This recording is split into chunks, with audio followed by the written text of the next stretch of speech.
నమస్తే, welcome to Rudra TV.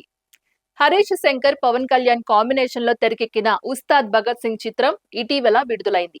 అయితే box office వద్ద ఈ చిత్రానికి ఆశించిన స్థాయిలో వసూళ్లు రావడం లేదు. పవర్ స్టార్ పవన్ కళ్యాణ్ నటించిన లేటెస్ట్ మూవీ ఉస్తాద్ భగత్ సింగ్ ప్రస్తుతం థియేటర్స్ లో సందడి చేస్తోంది.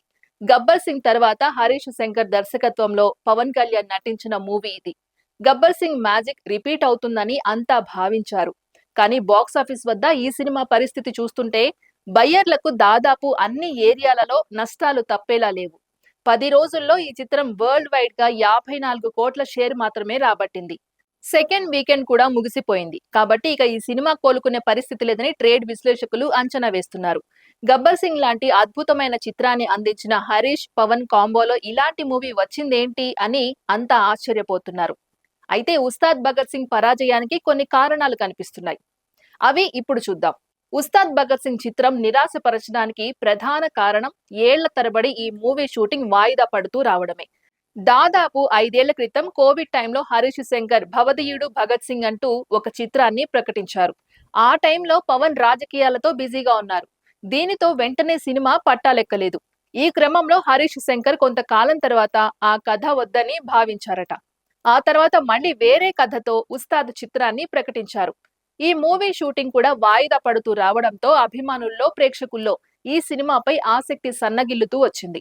షూటింగ్ ఏళ్ల తరబడి ఆలస్యం కావడమే ఈ చిత్రానికి ప్రధాన మైనస్.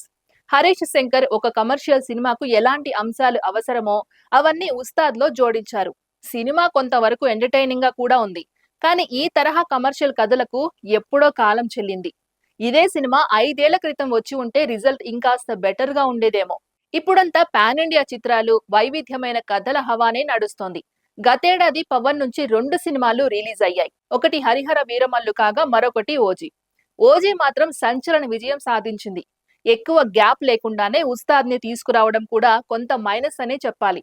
అసలే బజ్ లేని సినిమా చూసేందుకు ప్రేక్షకులు రెడీగా లేరు.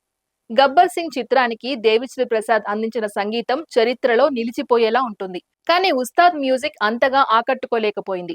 పవన్ కళ్యాణ్ డాన్సులతో కష్టపడినప్పటికీ ప్రభావం కనిపించలేదు. వీటన్నింటికి తోడు దురంధర్ 2 చిత్రానికి పోటీగా రిలీజ్ చేయడం కూడా మైనస్ అయింది. ఈ చిత్రాన్ని దెబ్బతీసిన అంశాల్లో రీమేక్ ప్రచారం కూడా ఉంది.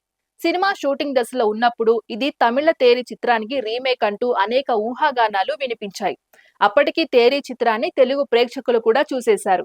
రీమేక్ నిజమే అని కొందరు నమ్మడంతో ఈ చిత్రంపై అంతగా ఆసక్తి చూపలేదు. ఇది ఇవాల్టి అప్డేట్. మరో అప్డేట్ తో మళ్ళీ కలుద్దాం. అంతవరకు చూస్తూనే ఉండండి రుద్రా టీవీ.